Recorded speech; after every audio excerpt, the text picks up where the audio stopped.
नमस्कार दोस्तों, आप सभी का स्वागत है हमारे इस यूट्यूब चैनल सरस्वती जी के क्लासेस में।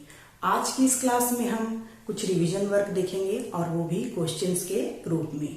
जो पहले हम लोगों ने 4 वीडियोस बनाए थे झारखंड के इतिहास के क्रम में, झारखंड के क्षेत्रीय राजवंशों के बारे में, आज उसी का हम लोग रिवीजन वर्क करेंगे। क्योंकि किसी भी चीज की अगर पढ़ाई अगर दिमाग में हमें बैठानी होती है तो उसका रिवीजन बहुत जरूरी होता है। और हम लोग हर बार ऐसे करेंगे कि एक टॉपिक क्लियर होगा और उसके बाद हम उसके ऑब्जेक्टिव्स के जरिए उस टॉपिक का रिवीजन कर लेंगे। तो आइए शुरू करते हैं आज की क्लास। ये है रिवीजन वर्क। तो रिवीजन वर्क में हम लोगों ने जो सबसे पहला क्वेश्चन लिया है वो है झारखंड राज्य का निर्माण की प्रक्रिया किसने शुरू की थी। जो झारखंड में राज्य निर्माण की प्रक्रिया शुरू हुई वो किसने की थी, तो वो की थी रीता या ऋषा मुंडा ने। कहीं रीता दिया रहता है, कहीं ऋषा दिया रहता है। नेक्स्ट क्वेश्चन है मुंडा राजवंश का शासक सुतियापाहन को किसने बनाया। मुंडा राजवंश का शासक सुतियापाहन को किसने बनाया था, तो ये बनाया था रीता मुंडा ने। सुतिया नाखंड राज्य की स्थापना किसने की, सुतिया नाखंड राज्य की स्थापना की थी सुतियापाहन ने। नेक्स्ट है सुतियापाहन ने नवस्थापित राज्य को कितने गढ़ों में बांटा था, तो सुतियापाहन ने अपने नवस्थापित राज्य को 7 गढ़ों और 21 परगनों में बांटा था। ये हम लोगों ने पहले पढ़ रखा है। 7 गढ़ थे और 21 परगना। सुतिया नाखंड का अंतिम शासक कौन था, तो सुतिया नाखंड का अंतिम शासक कौन था, ये थे मदरा मुंडा। फनी मुकुट राय ने किस राजवंश की स्थापना की, तो फनी मुकुट राय ने किस राजवंश की स्थापना की थी, नागवंश राज्य की। ऐसा भी क्वेश्चन आता है कि नागवंश राज्य की स्थापना किसने की थी, तो ये की थी फनी मुकुट राय ने। यानी कि क्वेश्चन किसी भी तरह से घुमा के पूछा जा सकता है। फनी मुकुट राय ने अपनी राजधानी कहाँ बनाई थी, तो फनी मुकुट ने अपनी राजधानी कहाँ बनाई थी, सुतियाम्बे में बनाई थी। फनी मुकुट राय के दीवान कौन थे, तो फनी मुकुट राय के दीवान थे भवराय श्रीवास्तव, पांडे भवराय श्रीवास्तव। ये एक गैर आदिवासी थे और फनी मुकुट ने वो एक ऐसे नागवंश के वो ऐसे शासक थे जिन्होंने गैर आदिवासियों को अपने राज्य में संरक्षण दिया था। तो ये हम लोगों ने पहले पढ़ रखा है। इसीलिए इन्होंने एक गैर आदिवासी पांडे भवराय श्रीवास्तव को अपना दीवान बनाया था। आदि पुरुष किसे कहा जाता है, तो फनी मुकुट राय को आदि पुरुष भी कहा जाता है। किस नागवंशी शासक ने चूटिया को अपनी राजधानी बनाई थी, तो ये नागवंशी शासक थे प्रताप राय। ये चौथे नंबर के शासक हैं नागवंश के। तो इन्होंने चूटिया को अपनी राजधानी बनाई थी।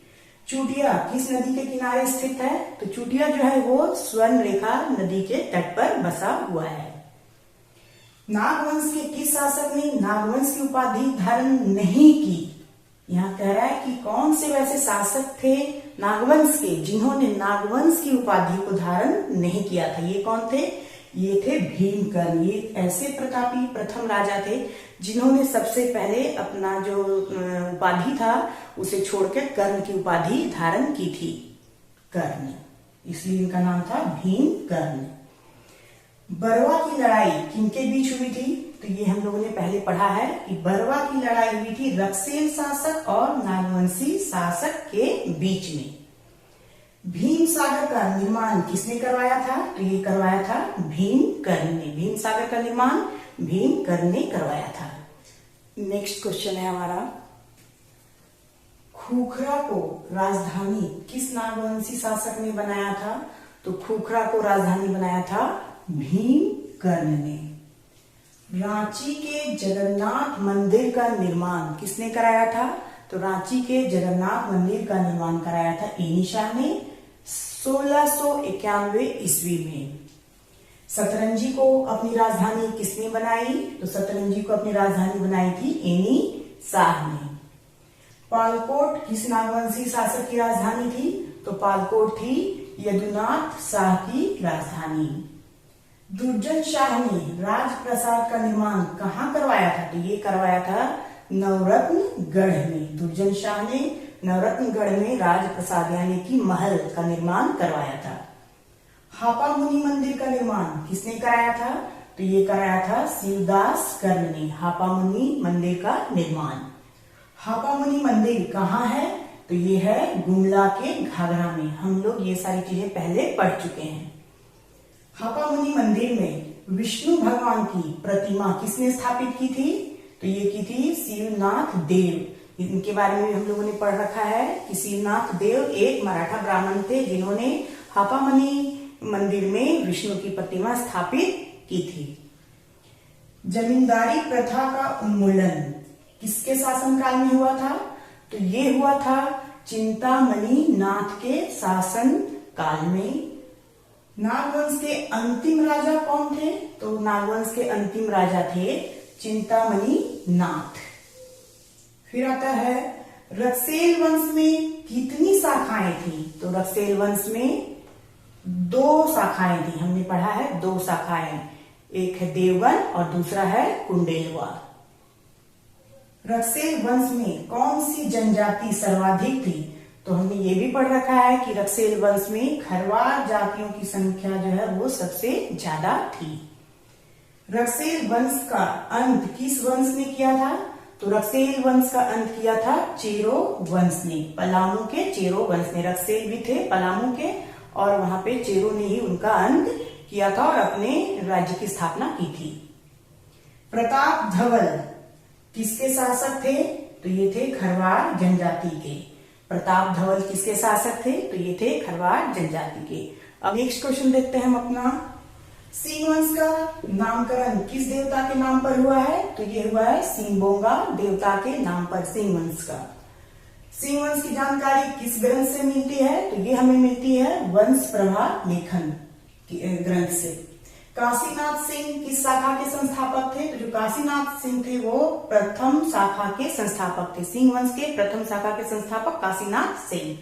और द्वितीय शाखा के संस्थापक कौन थे? तो ये थे दर्प नारायण सिंह। काशीराम सिंह ने अपनी राजधानी कहाँ बनाई थी? तो काशीराम सिंह ने अपनी राजधानी बनाई थी पोरहाट में। भूइया जनजाति ने किसके विरुद्ध विद्रोह किया था? तो भूइया जनजातियों ने जो सिंह वंश के 13वें शासक थे जगन्नाथ देव द्वितीय, उनके विरुद्ध आंदोलन किया था। जगन्नाथ देव द्वितीय के विरुद्ध। सिंह वंश के कुल देवी के रूप में किस देवी को स्थापित किया गया? तो सिंह वंश के कुल देवी के रूप में स्थापित किया गया था पौरा देवी को। मान वंश की जानकारी किस शिलालेख से मिलती है? तो मान वंश की जानकारी हमें 8वीं सदी के दूधपानी शिलालेख तथा 14वीं सदी के गोविंदपुर शिलालेख से मिलती है, जो कि धनबाद में है। गोविंदपुर शिलालेख की रचना किस के द्वारा की गई है? तो ये की गई है कवि गंगाधर के द्वारा। गोविंदपुर शिलालेख की रचना जो है वो की गई है कवि गंगाधर के द्वारा।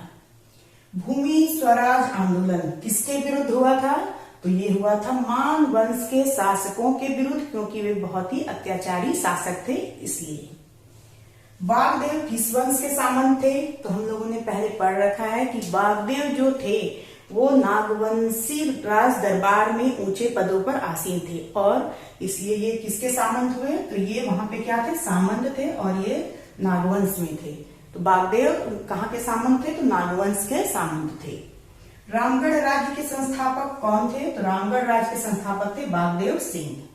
सीसिया किस शासक की राजधानी है?